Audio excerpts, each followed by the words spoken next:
Hi everyone, welcome back to my channel. Today we are going to explore the different ways to use the word part in English.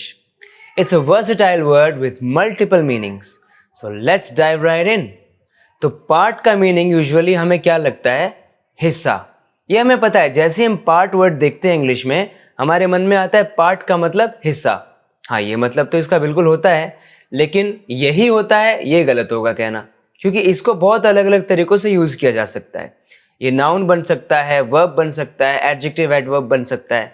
तो अलग अलग situations में इसको किस तरह use करना है और कॉमनली आम बोलचाल की भाषा में इसको किस किस तरीके से यूज़ किया जाता है, आप इस वीडियो से सीखने वाले हैं. तो इस वीडियो को एंड तक ज़रूर देखना, काफ़ी कुछ आप इस वीडियो से सीखेंगे. तो देखिए, क्या तुम कहीं से भी खुश हो? हम ऐसे बोलते हैं ना, क्या तुम कहीं से भी खुश हो, थोड़े से भी खुश हो? मैं कहीं से भी डरा नहीं हुआ हूँ. तू सोच रहा है मैं डरा हुआ हूँ, कहीं से भी मैं डरा नहीं हुआ. हम ऐसे बोलते हैं ना, वो तो कहीं से भी दयालु आदमी नहीं है, किसने बोल दिया वो दयालु है.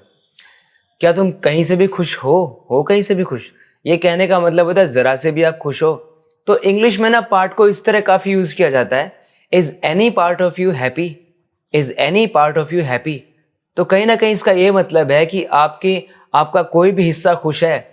लेकिन इसको लिटरली ट्रांसलेट मत करो. जब इंग्लिश में हम कहते हैं is any part of you happy, तो ये कहने का मतलब होता है आप ज़रा भी खुश हो, ज़रा सी भी खुशी है आपके अंदर. Is any part of you happy? मैं कहीं से भी डरा नहीं हुआ, तो आप बताओ इसको क्या कहेंगे? No part of me is scared. No part of me is scared, कहीं से भी मैं डरा नहीं हुआ. आप ये भी कह सकते हैं there isn't a single part of me that feels scared. There isn't a single part of me that feels scared. मेरा अंग अंग उससे मिलने के लिए तड़प रहा है. बोलते हैं ना ऐसे, अंग अंग तड़प रहा है. मेरा एक मन तो चाहता है कि मैं यहाँ रुक जाऊं, और एक मन चाहता है मैं ना रुकूं. तो जब हम ऐसे हिंदी में ही बोलते हैं ना, मेरा एक मन तो ये करना चाहता है, एक मन ये करना चाहता है, तो इंग्लिश में आप पार्ट का यूज करो.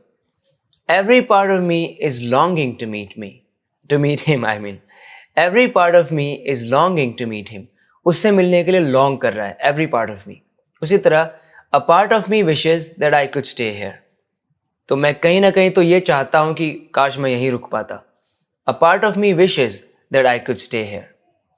मेरा एक मन तो उस पर भरोसा करता है. मेरा एक मन तो संतुष्ट है कि वो चला गया, लेकिन एक मन कह रहा है कि मैं चिंता में हूं. A part of me believes in him. A part of me believes in him मतलब उस पर मुझे शक होता है, लेकिन कहीं ना कहीं मेरे अंदर उसके लिए भरोसा भी छुपा बैठा है. मैं उस पर भरोसा करता हूँ. एक मन तो मेरा भरोसा करता है उस पर. A part of me believes in him. A part of me is relieved that he has gone. यानी कहीं ना कहीं तो मैं संतुष्ट हूँ, थोड़ा मैं रिलीव्ड हूँ कि वो चला गया, बट फिर मुझे उसकी याद भी आ रही है, कुछ इस तरह.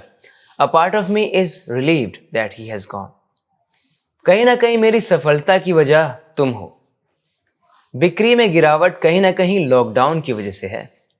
तो याद करो, जब आप ऐसे बोलते हैं कि किसी एक चीज़ की वजह कहीं ना कहीं कोई एक चीज़ है, तो कहीं ना कहीं बोलने से हमारा क्या मतलब होता है कि ये भी एक वजह है, और भी बहुत सारी चीज़ें हैं जिनकी वजह से ऐसा हुआ है, बट कहीं ना कहीं ये भी एक वजह है कहीं ना कहीं. तो पार्ट को देखो कैसे यूज़ करेंगे. माई success is in part because of you. In part का मतलब होता है टू अ सर्टेन एक्सटेंट, या एक पार्ट, एक हिस्सा, एक वजह आप भी हैं मेरी सक्सेस के पीछे. So my success is in part because of you, यानी कहीं ना कहीं मेरी सक्सेस आपकी वजह से है. It is partly because of you. The decline in sales is in part due to the lockdown.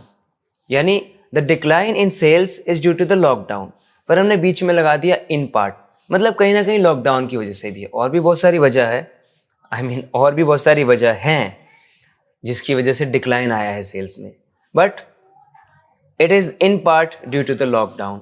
कहीं ना कहीं ये लॉकडाउन की वजह से भी है. कहीं ना कहीं उसी ने मेरा मूड खराब किया.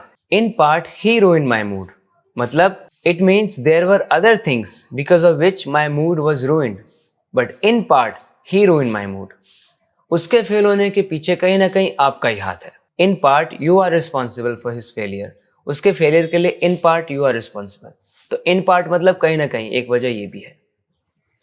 तुम्हें अपनी बीवी से अलग नहीं होना चाहिए था. You shouldn't have parted from your wife. तो पार्ट का मतलब अलग हो जाना भी होता है. यहाँ पे पार्ट को हम एज अ वर्ब यूज कर रहे हैं. When you get separated from a person, आपको प्रेपोजिशन यूज करनी है फ्रॉम। और दूसरा, जब आप किसी चीज से अलग होते हैं तो पार्ट के साथ विद यूज करो। जैसे मैं पैसों से दूर नहीं जा सकता, I can not part with my money. मैं अपने घर से दूर नहीं जा सकता, I can not part with my house. But यहाँ पे तो वाइफ है, she is a person, so you shouldn't have parted from your wife.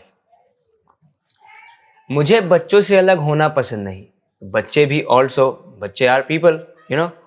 I don't like being parted from the children, parted with the children नहीं, parted from the children. Part with someone और part with something और part from someone, ठीक है। वो हमेशा बीच की मांग निकालता है। यहाँ देखो, तो पार्ट का मतलब मांग भी होता है। जो हेयर में हम पार्ट निकालते हैं, मांग निकालते हैं, मेरे यहाँ ना इधर से ये मांग, ये वाली मांग, ठीक है। तो इसको इंग्लिश में पार्ट बोलते हैं। ही always parts his here in the middle, मतलब वो बीच की मांग निकालता है हमेशा। अपने हेयर को वो कैसे पार्ट करता है? In the middle. तो पार्ट को as a noun, as a verb use कर सकते हैं आप। आज साइड की मांग निकाल ले तू, उसमें अच्छा लगेगा। Part your hair to the side today, part your hair to the side. आप कह सकते हैं part your hair to the left, part your hair to the right. पर्दों को साइड में कर दो, तो यहाँ पार्ट का मतलब देखो, part the curtains, part the curtains मतलब पर्दे ऐसे लगे हुए हैं तो हम इनको साइड कर रहे हैं, बीच में जगह आ गई, बीच में जगह आ गई। अब मुझे कुछ देखना था खिड़की से बाहर, तो पर्दों को ऐसे साइड कर दो, पार्ट द कर्टन्स। कोई चीज़ है उसको आपने अलग कर दिया ऐसे, तो भी पार्ट का यूज़ करना है। एक और एग्जाम्पल देखो, भीड़ ने साइड होकर उसके लिए रास्ता बनाया। तो भीड़ में बहुत सारे लोग थे, लेकिन वो ऐसे दूर हो गए, ऐसे रास्ता बन गया किसी के जाने के लिए। तो क्या कहेंगे? The crowd parted to make way for him, उसके लिए रास्ता बनाने के लिए द क्राउड पार्टेड। पता है, मेक वे से मुझे याद आया, make way for Noddy, make way for Noddy, Noddy. वो ऐसे एक नॉडी, एक कार्टून सीरीज थी, I used to watch it in my childhood. आप थोड़ी पेमेंट बाद में कर सकते हैं, you can make a part payment later. देखा, यहाँ पे पार्ट को देखो, एक एडजेक्टिव की तरह यूज हो रहा है। कैसी पेमेंट? पार्ट पेमेंट, यानी थोड़ी सी पेमेंट आप बाद में भी कर सकते हैं। मेरा काम थोड़ा तो खत्म हो चुका है, my work is part finished, थोड़ा तो खत्म हो गया, as an adverb. My work is part finished, थोड़ा खत्म हो गया, थोड़ा बाकी है। तो पार्ट को आप इस तरह भी यूज करते हैं, ठीक है।